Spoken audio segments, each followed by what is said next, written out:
தமிழகத்தில் ஏற்பட்டிருக்கக்கூடிய இந்த குடிநீர் தட்டுப்பாடு குறித்து என்ன நடவடிக்கைகள் எடுக்கப்பட்டு இருக்கிறது என்பது குறித்து அமைச்சர் எஸ்பி வேலுமணியுடன் நமது செய்தியாளர் லாவண்யா ஒரு கலந்துரையாடலை நடத்தியிருக்கிறாங்க. அவர்கிட்ட இருந்து பல்வேறு தகவல்களை திரட்டியிருக்காங்க. அதை பார்க்கலாம். சார் வணக்கம்.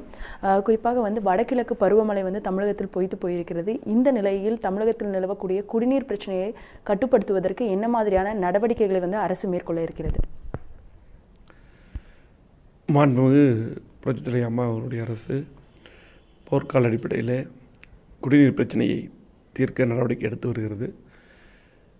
குறிப்பாக 141 வருடங்களுக்கு பின்னால் கடுமையான வறட்சி, இதேபோல் வறட்சி 141 வருடங்களுக்கு முன்னால் வந்தது. இப்போ 62% நமக்கு பருவமழை பெய்துள்ளது.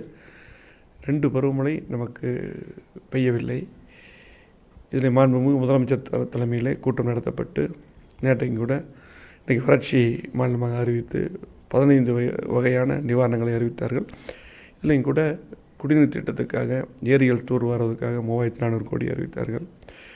அதே போல் ஊரக குடியிருப்புகளுக்கு ஊரகப் பகுதிகளுக்கெல்லாம் பார்த்திங்கன்னா 350 கோடியும், அதே போல் நகராட்சி மாநகராட்சிக்கெல்லாம் 160 கோடியும் அறிவித்தார்கள்.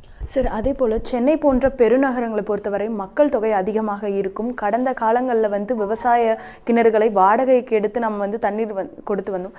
இந்த சூழ்நிலையில் தற்பொழுது இருக்கக்கூடிய வறட்சி நிலையில் என்ன மாதிரியான நடவடிக்கை நகர்ப்புறங்களில் மேற்கொள்ள இருக்குது? அதற்கு ஏதேனும் சிறப்பு திட்டங்கள் அரசு வைத்திருக்கிறதா?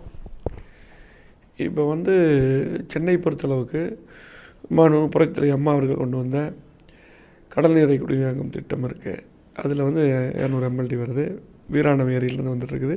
இப்போ கூட தெலுங்கை கிருஷ்ணா வாட்டருக்காக மாண்பு முதலமைச்சர் அவர்கள் இப்பொழுது கடிதம் எழுதியிருக்கார், கேட்டிருக்காரு. இது மட்டும் வாங்கிட்டு அதுவும் இப்போ வாங்கக்கூடிய சூழ்நிலை இருக்குது. இப்போ இருக்கிற சூழ்நிலையில் சென்னை பொறுத்தளவுக்கு நமக்கு ஒரு 3 மாதத்துக்கு எந்த பிரச்சனையும் இல்லை. அதுக்கு பின்னாலும் நமக்கு பிரச்சனை வராது. அதுக்கு தான் நமக்கு லாரி ட்ரிப்பு சொல்லியிருக்கோம். அதாவது அது மட்டும் இல்லாமல் நீங்கள் கேட்டது போல் திருவள்ளூர் மாவட்டத்தில் ஒரு 300 விவசாய கிணறுகளை வாடகைக்கு எடுத்து 100 MLD நம்ம இதுக்கு முன்னாடி எடுத்துருக்கிறோம். அது இப்போ தயார் நிலையில் இருக்குது. எல்லாம் பேசி வச்சுருக்கிறோம். அவசியம் இப்போ அந்த அவசியம் இல்லை. இனி அவசியம்னா அதையும் எடுப்போம்.